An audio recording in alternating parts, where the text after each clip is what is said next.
Hello, everyone. Welcome back to Easy Talk, the podcast where we help you discuss important global topics with confidence in English. I'm Mike, and I'm here with my insightful co-host, Jane. Hey, everybody. We're glad you're joining us for today's important episode. If you're new here, welcome to our community. We make English learning engaging, practical, and connected to understanding diverse experiences around the world. And to our returning listeners, thank you for being part of this journey. Before we begin, please subscribe to our channel, give us a thumbs up, and turn on notifications. It helps us reach more English learners worldwide. Also, we have a special question for you at the end of this episode. We genuinely want to hear your perspectives and experiences, especially from our Iranian listeners. Ready for today's topic, Jane? Absolutely. Today we're exploring an important and often misunderstood topic. Jane, what comes to mind when you think about women in Iran? Honestly, I immediately think of the protests we've seen in recent news, but I realize that's a very limited view. That's exactly the problem with how this topic is often discussed. It's reduced to headlines without context or complexity. What should people understand? That Iranian women are not a monolith. They're doctors, engineers, artists, athletes, mothers, students, entrepreneurs. They have diverse experiences, perspectives, and voices. I imagine their experiences vary greatly. Enormously. A woman in Tehran might have a completely different life than a woman in a rural village. A woman from a religious family has different experiences than one from a secular family. What made you interested in this topic? I've taught many Iranian women over the years, and each one was brilliant, accomplished, and complex. They challenged every stereotype I'd unconsciously held. Can you share an example? I had a student named Mariam, who was a software engineer from Tehran. She wore hijab by choice, held a master's degree, worked at a tech company, and was the main breadwinner for her family. That challenges Western stereotypes about women who wear hijab. Exactly. She wasn't oppressed or uneducated. She was highly skilled, financially independent, and made her own choices about her faith and appearance. What about women with different experiences?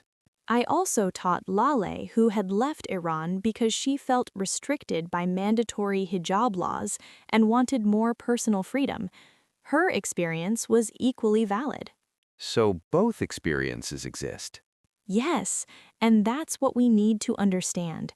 Iranian women are not all the same, and we can't make sweeping generalizations. What's our focus today? We're discussing how to talk about women in Iran in English, the vocabulary, the historical context, the diverse realities, and how to discuss this topic respectfully without stereotyping. This is important because conversations about women's rights and experiences in Iran happen frequently, and we need to do them justice. We'll explore Iranian women's history, their contributions to society, the legal framework they navigate, their activism, and most importantly, their agency and voices. You'll teach you vocabulary for discussing gender, rights, and social issues, and you'll help you avoid common mistakes and stereotypes. And at the end, I'll do our quick vocabulary review with 10 essential terms for discussing women's experiences and rights in Iran. Let's begin this important conversation. All right, Mike, let's start with historical context. Iranian women haven't always had the same rights or restrictions. History matters.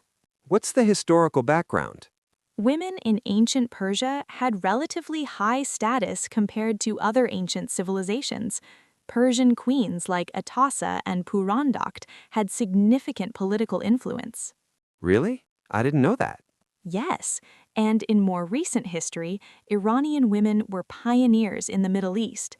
In 1906, women participated in the Constitutional Revolution. What was that?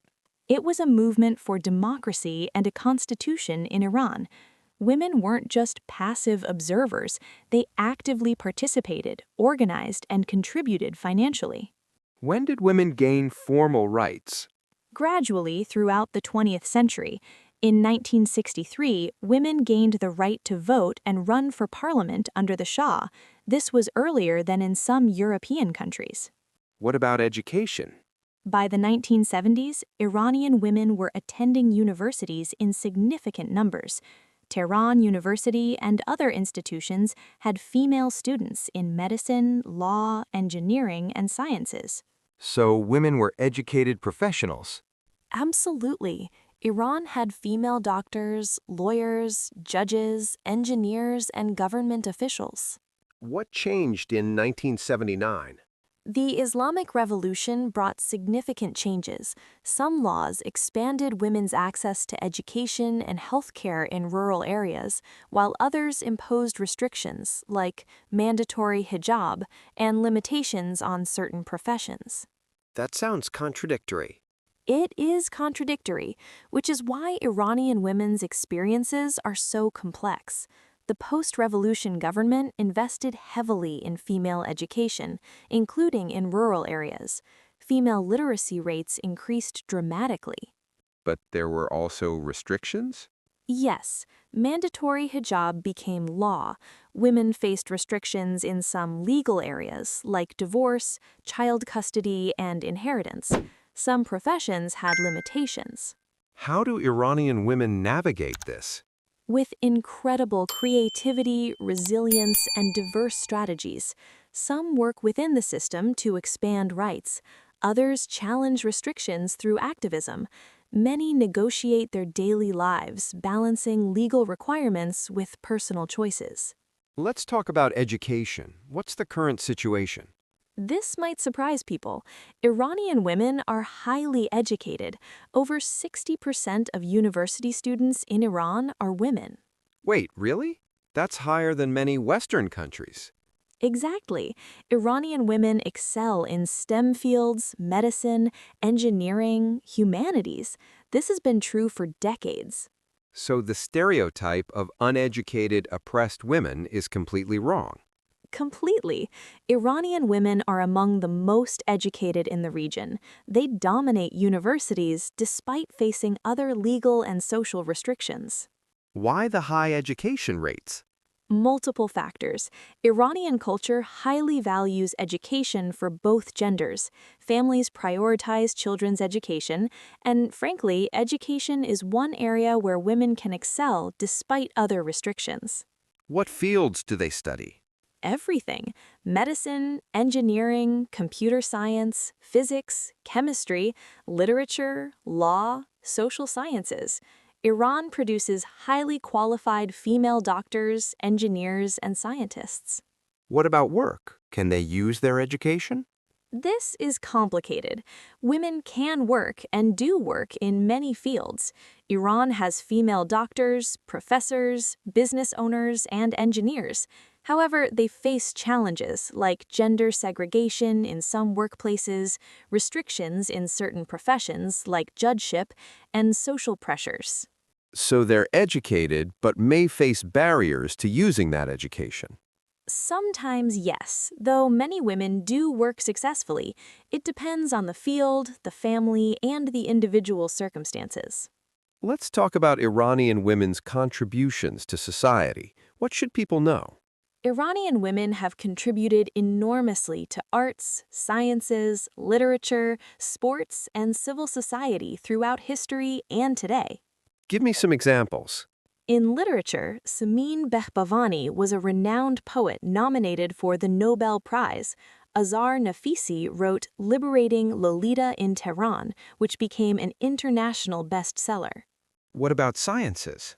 Maryam Mirzakhani was an Iranian mathematician who won the Fields Medal, the highest honor in mathematics. She was the first woman ever to receive it. That's incredible. Yes, her work in geometry and dynamics was groundbreaking. She studied at Sharif University in Tehran and Harvard and became a professor at Stanford. What about other fields?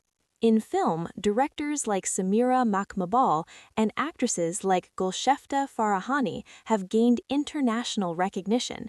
Iranian cinema has a strong tradition of accomplished women filmmakers. Sports. Iranian women compete internationally in sports like skiing, archery, shooting, and chess. Kamia Alizadeh won Iran's first Olympic medal, won by a woman in Taekwondo at the 2016 Rio Olympics. So Iranian women are achieving at the highest levels globally. Absolutely. Despite restrictions they face, they're producing world-class work in every field. Let's talk about activism. What are Iranian women fighting for? Iranian women have a long history of activism for expanded rights. They work for legal reforms in marriage, divorce, custody, and employment. They advocate against mandatory hijab. They fight for equality in inheritance and testimony laws. How do they advocate? In many ways, some work through official channels, proposing reforms to parliament. Others use art, film, and literature to critique restrictions. Some engage in civil disobedience. Many use social media to organize and share their voices. Can you give historical examples? In 2006, Iranian women launched the 1 Million Signatures campaign to change discriminatory laws. They collected signatures and raised awareness despite government opposition. What about recent activism? The protests following Mahsa Amini's death in 2022 were led significantly by women and girls demanding freedom of choice regarding hijab and broader rights. How do we discuss these protests in English, respectfully? Use accurate language. Say, Iranian women protesting for freedom of choice, not women who hate Islam or Western-influenced women. Acknowledge their agency. They're fighting for their own vision of their country, not mimicking the West. So honor their voices and motivations? Exactly. Don't speak for them. Amplify their actual voices and stated goals. Let's discuss hijab specifically, since it's so visible and often misunderstood. This is crucial. Hijab in Iran exists on multiple levels: legal requirement, religious practice, cultural tradition, and personal choice, or lack thereof. Explain the legal aspect. Since 1979, hijab has been legally mandatory for women in public spaces in Iran. This means women must cover their hair and wear modest clothing. How is this enforced? Enforcement varies over time and location. Sometimes it's strictly enforced, with morality police checking compliance. Other times it's more relaxed. This inconsistency itself creates tension. What about personal choice within this framework? This is where it gets nuanced. Some Iranian women wear hijab because they genuinely choose to for religious reasons. Others wear it only because it's legally required and would prefer not to. Still others have complex feelings. They might value modesty but oppose mandatory requirements. So, hijab means different things to different women. Exactly. You cannot assume a woman's beliefs, education level, or political views based on whether or how she wears hijab. What mistakes do English speakers make when discussing hijab? Assuming all women who wear hijab are oppressed or uneducated, or assuming all women who oppose mandatory hijab are anti-religion or pro-Western. Both assumptions erase women's agency. How should we talk about it? Distinguish between choice and compulsion, mandatory hijab laws versus choosing to wear hijab. Recognize that many Iranian women want the freedom to choose, whether they choose to cover or not. So it's about freedom of choice, not the hijab itself. For many activists, yes, they're not necessarily against hijab, they're against mandatory hijab. They want women to have the choice. Let's discuss family dynamics. What roles do Iranian women have? Iranian women are daughters, mothers, wives, sisters, and increasingly family breadwinners. Family is extremely important in Iranian culture. Are families traditional? It varies enormously. Some families are very traditional, with defined gender roles. Others are more egalitarian. urban versus rural, religious versus secular, educated versus less educated, all these factors affect family dynamics. What about marriage? Marriage patterns are changing. The average age of marriage is rising. More women are prioritizing education and career before marriage. Divorce rates have increased, particularly initiated by women. Women can initiate divorce? Yes, though the legal process is more challenging for women than men in some circumstances. Many women negotiate marriage contracts that include specific rights. What are marriage contracts? In Islamic marriage law, couples can negotiate contract terms. Savvy women include clauses giving them rights to education, work, divorce under certain conditions, and more. So women are using legal tools available to protect themselves. Exactly. Iranian women are often very strategic and knowledgeable about working within and around the legal system. Let's talk about stereotypes. What are the most harmful ones? The biggest stereotype is that Iranian women are helpless victims with no agency. This completely erases their intelligence, strategies, accomplishments, and activism. What else? That all Iranian women think and feel the same way. Some support current laws, others oppose them. Some are religious, others aren't. Some are conservative, others progressive. The diversity isn't acknowledged. Rarely. Western media often presents a single narrative. Either all Iranian women are oppressed and need saving, or they're all happy with their situation. Neither is true. What about the stereotype of Iranian women being uneducated? That's completely false, as we discussed. Iranian women are highly educated. The challenge is not education, but using that education in a system with some restrictions. How do we avoid stereotyping in English conversations? Use specific language.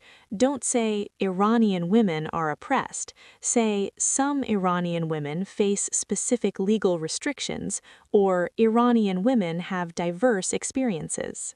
So avoid generalizations? Yes, and always acknowledge agency. Iranian women are not passive, they're active agents in their own lives, making choices, fighting for change, and navigating complex realities. Let's discuss how to talk about Iranian women in different contexts. Great idea. In academic or formal contexts, use precise terminology and cite sources. According to Human Rights Watch or Iranian women's rights activists state, What about casual conversation? still be respectful and accurate. You might say, I read that many Iranian women are highly educated but face some legal restrictions, or Iranian women have been protesting for expanded rights. If someone shares their personal experience? Listen without correcting or generalizing. If an Iranian woman says, I felt restricted, don't say, but Iranian women are educated. Her experience is valid.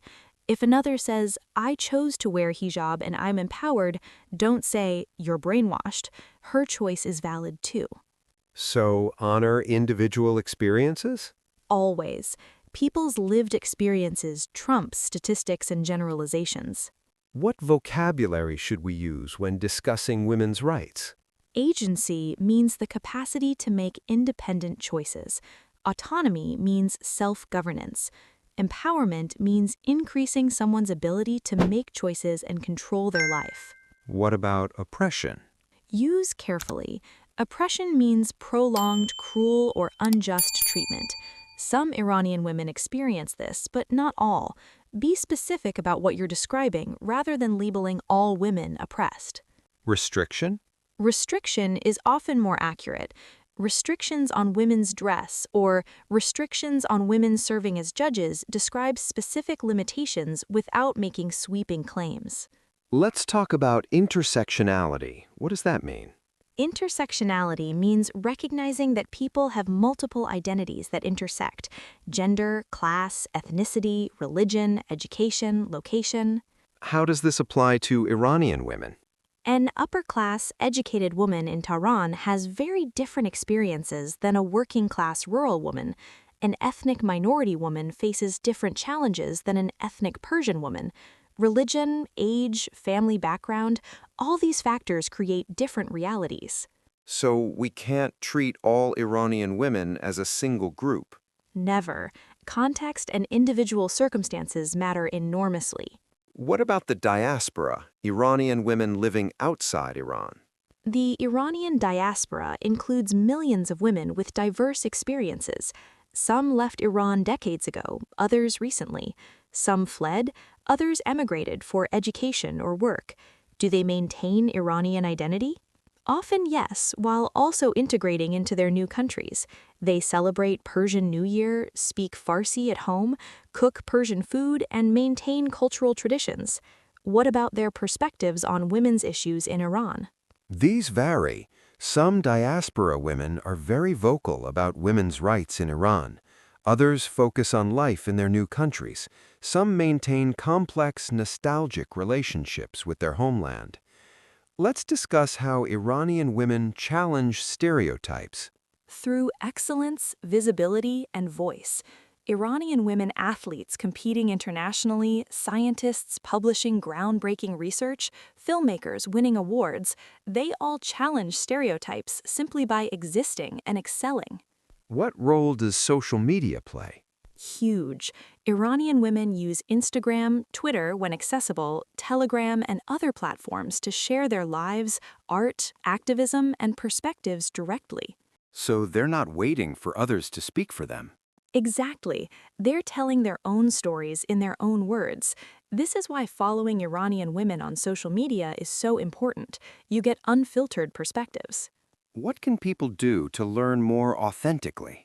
Read books by Iranian women authors, watch films by Iranian women directors, follow Iranian women activists, journalists, and artists on social media, listen to their podcasts, engage with their work directly. Not just read Western media about them? Right. Primary sources from Iranian women themselves provide much richer, more nuanced understanding than secondary sources interpreting their experiences. Before we move to vocabulary, what's your main takeaway about Iranian women? That they're complex human beings, brilliant, resilient, diverse, strategic, creative, and powerful in ways that often go unrecognized. Not victims or symbols, but full human beings? Exactly, with agency, voices, accomplishments, and the right to define their own struggles and victories. Beautifully said. Let's do the vocabulary review. All right, everyone, time for our quick vocabulary review. I'm going to teach you 10 essential words and phrases for discussing women's experiences, rights, and agency in Iran and beyond. Word number 1, agency. This crucial noun means the capacity of individuals to act independently and make their own free choices. For example, Iranian women demonstrate agency by using marriage contracts to secure rights. Or, we must recognize women's agency in making their own decisions. It's pronounced agency. Agency is the opposite of helplessness. It acknowledges that people have power to make choices, even within constrained systems. When discussing any group, especially women in restrictive contexts, acknowledging agency is essential to respecting their humanity. Number 2, autonomy. This noun means the right or condition of self-government, independence, and freedom to make one's own choices, especially regarding one's body and life. For example, women's autonomy includes decisions about education, work, and personal appearance, or bodily autonomy means control over one's own body. It's pronounced autonomy. The adjective is autonomous. Autonomy is a fundamental concept in women's rights discussions globally. It's about self-determination and independence. Word number 3, mandatory. This adjective means required by law or rules, compulsory. For example, mandatory hijab laws require women to cover their hair in public, or attendance is mandatory. It's pronounced mandatory. This word is crucial for discussing Iran because it distinguishes between choice and compulsion. Mandatory hijab versus choosing to wear hijab are completely different concepts.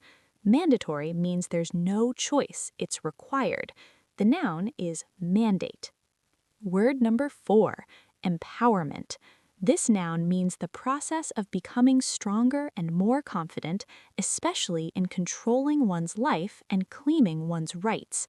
For example, education is a tool for women's empowerment, or economic empowerment gives women financial independence.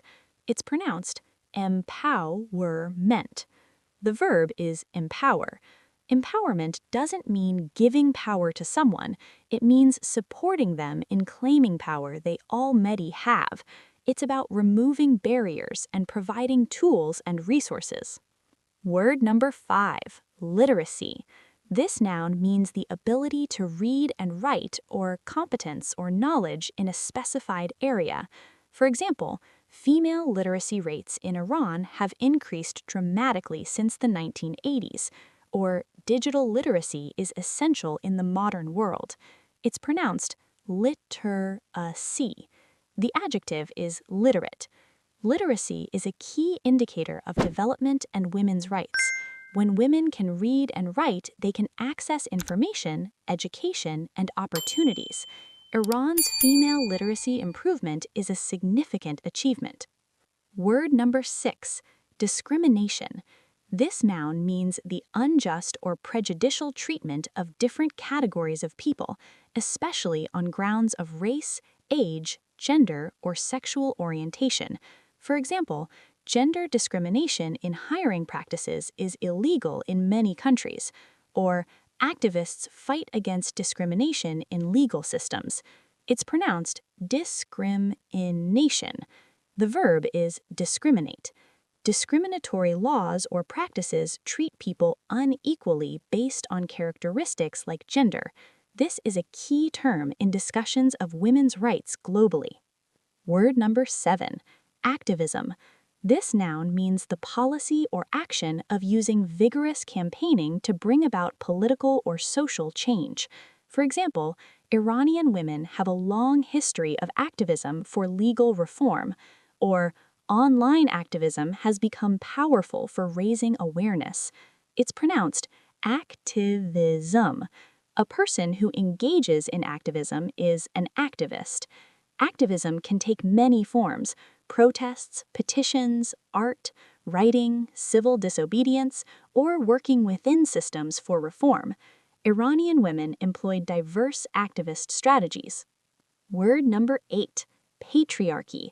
This noun means a system of society or government in which men hold the power and women are largely excluded from it, or a society organized according to this system.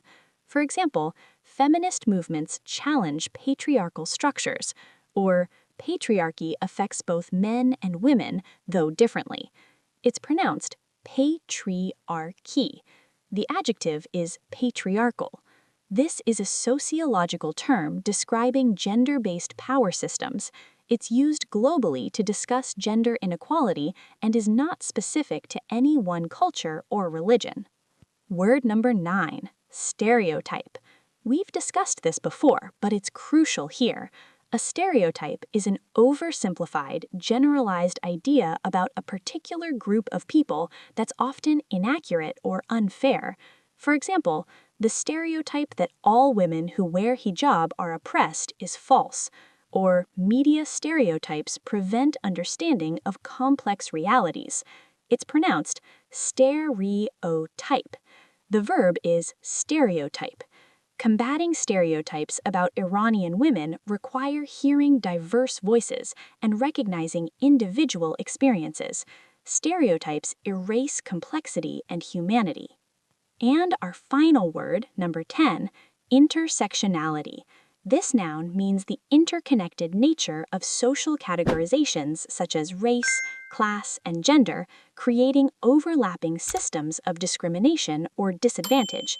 For example, Intersectionality helps us understand that Iranian women have diverse experiences based on class, ethnicity, and location, or intersectional feminism considers multiple identities. Intersectionality, pronounced intersectionality, recognizes that people have multiple identities that interact. A woman's experience is shaped not just by gender, but also by class, race, religion, age, and more. There you have it, 10 essential words: agency, autonomy, mandatory, empowerment, literacy, discrimination, activism, patriarchy, stereotype, and intersectionality. Master these words and you'll be able to discuss women's experiences and rights with sophistication and nuance. Jane, what an important and nuanced conversation we've had today.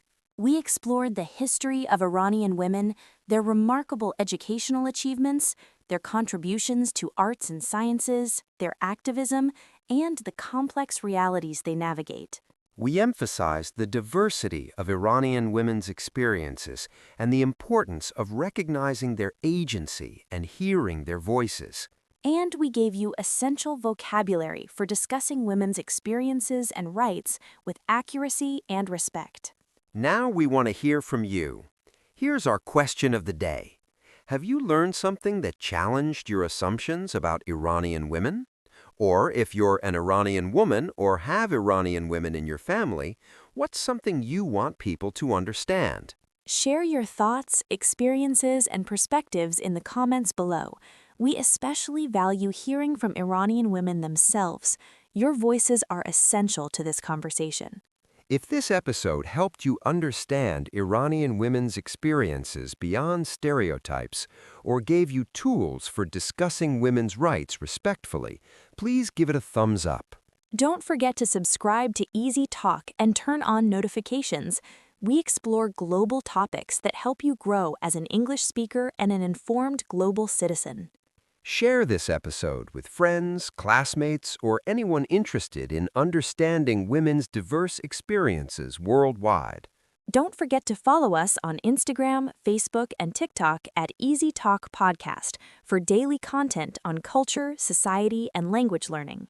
Visit easytalkpodcast.com for additional resources, including reading lists and discussion guides.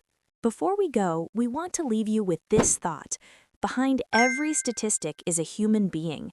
Behind every headline is a woman with dreams, talents, struggles, and agency. Iranian women are not symbols or abstractions. They're mathematicians like Maryam Mirzakhani. They're poets, engineers, athletes, mothers, activists, and students.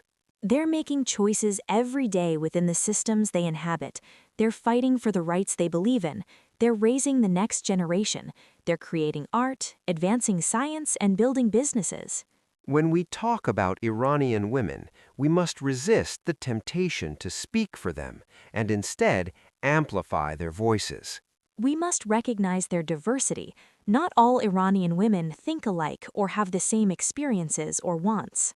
And we must honor their agency. They are not waiting to be saved. They are actively shaping their lives, their communities, and their country's future. Use your English to engage with complexity. Read works by Iranian women. Watch films they've created. Follow their social media. Listen to their podcasts. Thank you for engaging with this important topic. Thank you for choosing nuance over stereotypes and humanity over headlines. I'm Jane. And I'm Mike, and this has been Easy Talk. Until next time, keep learning, keep listening to diverse voices, and keep recognizing the agency in every person's story. Goodbye, everyone. Remember, women are experts on their own lives. Diversity is reality, and understanding begins with listening. Khodafis. This episode discusses Iranian women with deep respect for their diverse experiences, perspectives, and agency. We've aimed to present facts while acknowledging that Iranian women are not a monolith and speak with many voices. We strongly encourage viewers to engage directly with works by Iranian women. their books, films, art, and social media, rather than relying solely on external interpretations. Our goal is to provide language skills and frameworks for respectful, nuanced discussion that centers Iranian women's voices and acknowledges their humanity, intelligence, and agency.